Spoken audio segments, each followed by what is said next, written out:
Bonjour, c'est Annabelle. Aujourd'hui, je vais tester pour vous le fond de teint Luminous Silk de chez Giorgio Armani.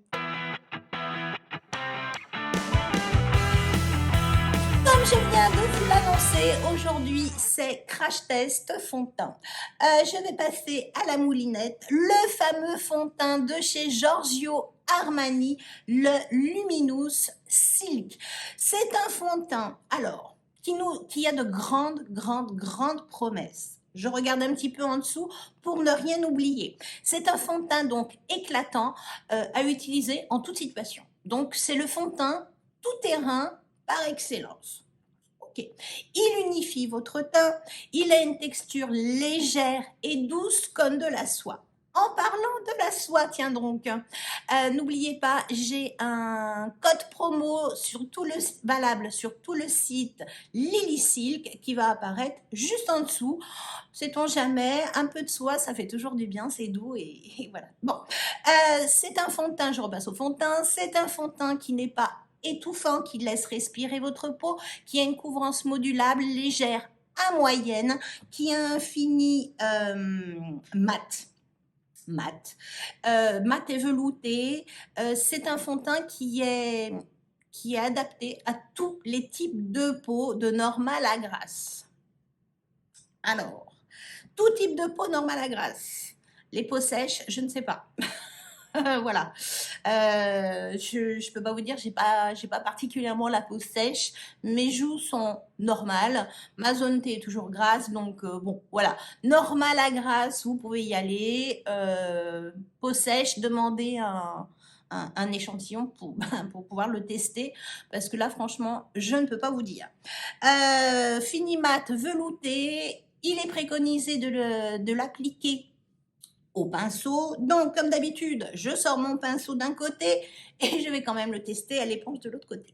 Voilà. Beaucoup de fond de teint, je trouve, actuellement, il est toujours inscrit. Travaillez votre fond de teint avant, chauffez-le.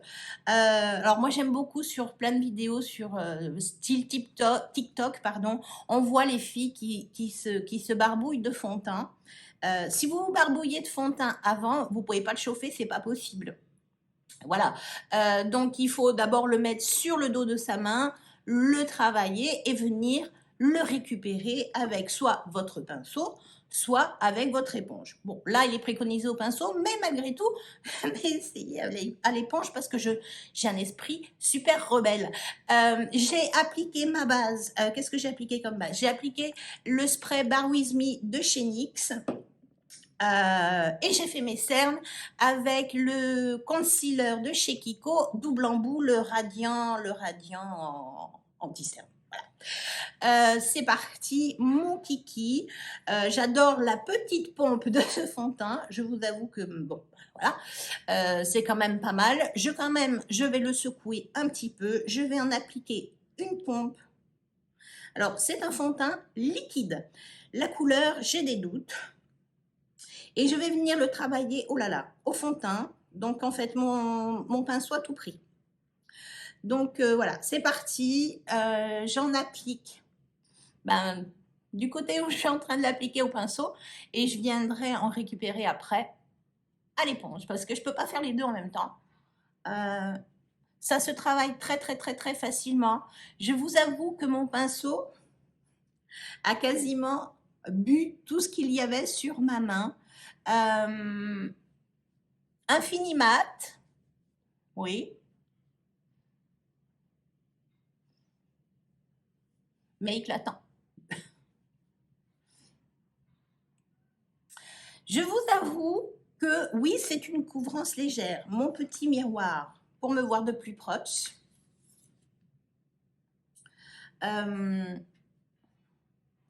Il y a une couvrance légère. Je vous avoue que ça s'est bien réparti sur la moitié de mon visage.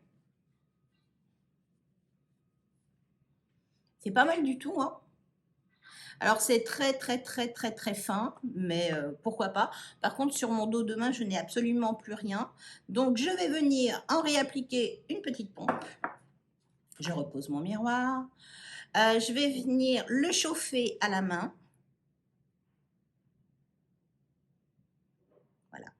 et je vais venir en appliquer sur mon éponge. Et c'est parti du côté éponge. La couleur a pas l'air mal. Je vous avoue que j'avais des doutes. Bien évidemment, vous verrez toutes les informations concernant alors le fond de teint en barre de description, où vous verrez sur le menu déroulant la couleur qui va apparaître. Alors moi, je vous dirais qu'à l'éponge, ça fonctionne aussi, hein. Je prends mon miroir quand même pour me faire un peu plus de détails.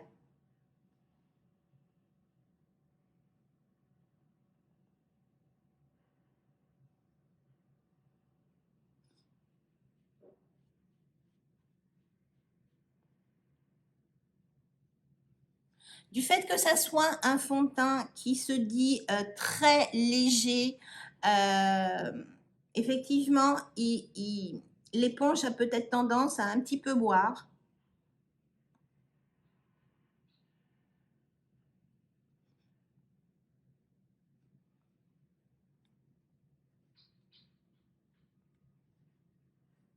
Enfin, ça se travaille super bien. Et alors moi qui n'aimais pas trop cette éponge, finalement, je trouve qu'on l'a vraiment très très bien en main. Et dès qu'on veut faire un petit détail, le bout est vraiment très pointu. Par exemple, pour les ailes du nez, je trouve ça super bien.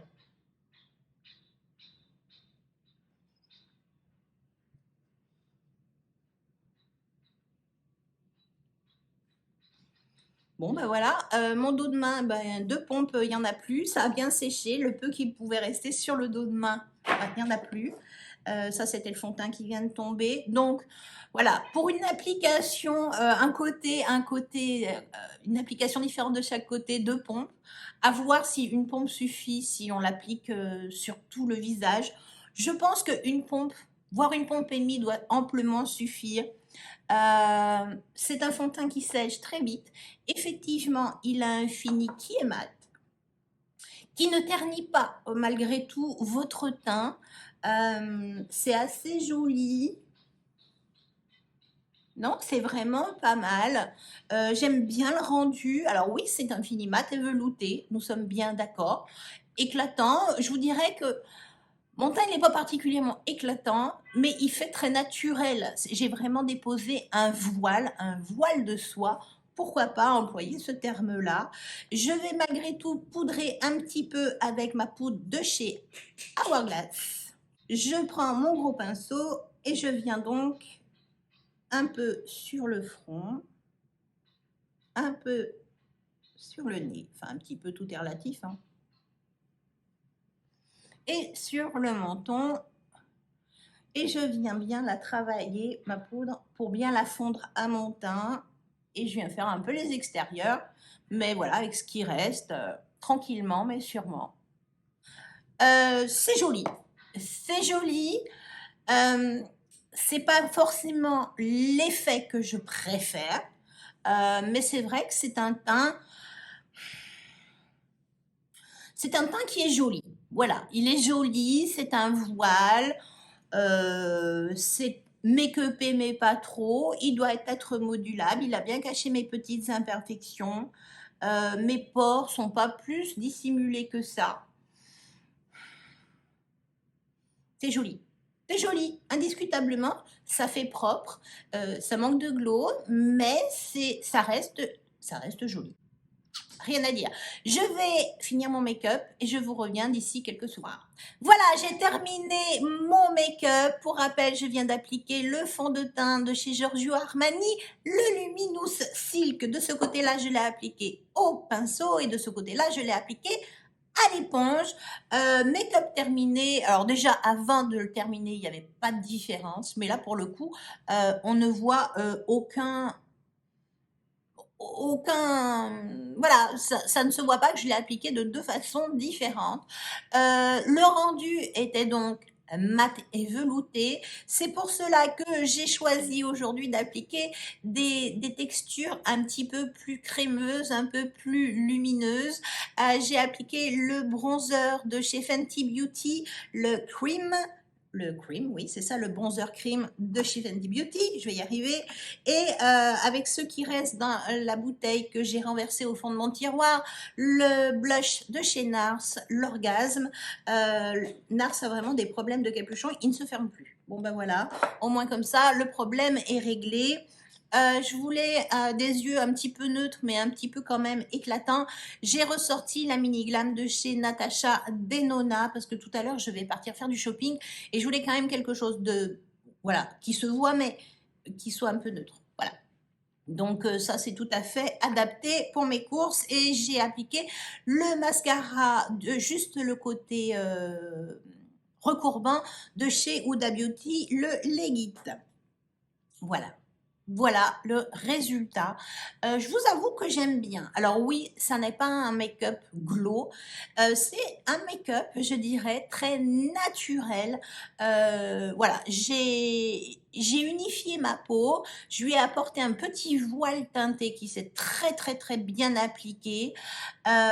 Pour l'instant, je n'ai absolument pas de brillance, bien évidemment, puisque j'ai bien poudré ma zone T avec la poudre de chez Hourglass. Je vais aller vivre ma vie, je vais aller porter mon masque et je vous reviens ce soir, alors dans quelques secondes pour vous, mais moi dans très longtemps, pour le bilan fin de journée, comment aura vieilli ce magnifique fond de teint. À tout à l'heure. Comme promis, je suis de retour pour le bilan fin de journée. Ce matin, il était 9h30, 9h30, 10h, quand j'ai appliqué le fond de teint Luminous Silk de chez Giorgio Armani. Et là, ben, écoutez, là, il est, je vous montre, minuit moins quart. Il est l'heure d'aller se coucher. J'ai oublié de tourner avant le fameux bilan fin de journée. Là, je peux dire qu'il n'a pas fait... Il a tenu, je suis sortie, j'ai porté mon masque, j'ai eu un petit peu chaud, je n'ai pas fait de retouche, j'ai même pas remis de rouge à lèvres parce que tout de suite après, je vais aller me démaquiller pour aller me coucher. Bilan, c'est pas moche. D'un premier visu, c'est pas moche. Je brille, oui, je brille. Sur ma zone T, je brille, je suis glow. Les fards ont quand même bien tenu, mais c'est toujours pareil. Cette fichue zone T pose problème. Ça s'est atténué joliment. Sauf un peu sur le menton, je trouve que sur le menton, c'est vraiment pas top, top, top. Mais bon, voilà. Ça s'efface joliment, mais bon, voilà, j'aurais dû faire le bilan bien, bien, bien avant. Donc c'est un petit peu dommage. Vous dire que c'est pas une réussite, bah, je serais tentée de vous dire quand même qu'il a bien tenu parce que le résultat est quand même pas si moche. Voilà. Je vais continuer à le malmener. Je n'ai pas d'accumulation de matière, rien ne s'est déplacé. Mais bon, c'est vrai que là, voilà, il a trop vécu pour vous dire c'est top, c'est un flop ou c'est un loupage total. J'espère en tout cas que vous aurez passé un agréable moment en ma compagnie. Si c'est le cas, n'oubliez pas le petit pouce bleu. Ça fait plus que plaisir. Si ça n'est pas encore fait, n'attendez pas, abonnez-vous. C'est une vidéo tous les mercredis et tous les